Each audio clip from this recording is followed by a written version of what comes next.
السلام علیکم ورحمت الله وبرکاتو. ګرانو دوستانو، زنن تاسو سره داسې یو وظیفه شیر کول غواړم چې ان شاء الله هغه وظیفه چې تاسو وکړئ نو هغه مشکل به مو بالکل دفع شي. دغه وظیفه د رزق د تنګسیا متعلق ده. حضرت مولانا سرفراز خان صفدر سے په خپل تفسیر ذخیرة الجنان کې لیکلي، هغه وایي چې په کتابونو کې راځي کله چې په یو انسان باندې رزق تنګسیا راغله، غربت پې راغللو، نو دله په دغه صورت کې عجلت نکار اخیستل نه دی پکار، بلکې دله پکار دی چې په دغه غربت باندې د صبر وکړي.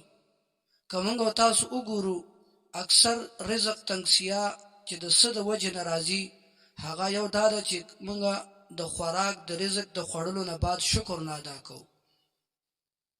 ناشکری موږ تاسو کې بالکل ډیره زیاته ده.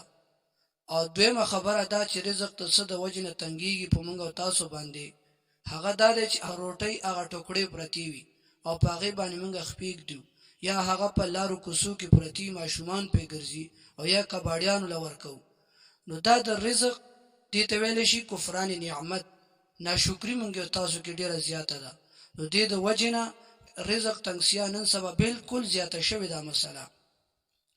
نو حضرت مولانا سرفراز خان صفدر صاحب لیکي چې کله هم په چا باندې دغه حالات راغللو، نو دله پکار دی چې د هر فرض مون نه بعد 3 ځله کوره پیران صاحبان ډېرې اوږدې وظیفې خلکو ته ورکوي، خو لیکن دغه وظیفه دومره زیاته نه ده او دغه وظیفې د برکته ستاسو به 5 وخته مونځ هم ادا کیږي او بل ورسره چې کوم دی د ستاسو دغه وظیفه به مو شي او مسله به مو بالکل حل شي. دغه وظیفه د هر فرض نه بعد 3 مرتبه یا باسطو یا رزاقو او یا وهابو، یا د مشوا یا باسطو یا رزاقو یا وهابو، دغه 3 کلمات 3 ځله ویل دي. او د یا باسطو معنی د فراخ رزق ورکون کې ذات، د یا رزاق معنی د زیاده رزق ورکول والا ذات، او د یا وهاب معنی د څومره تمام نعمتونه چې ورکول والا ذات هغه د الله تعالی ذات دی. نو دغه 3 کلمات دي او دا د هر فرض نه بعد 3 ځله ویل دي.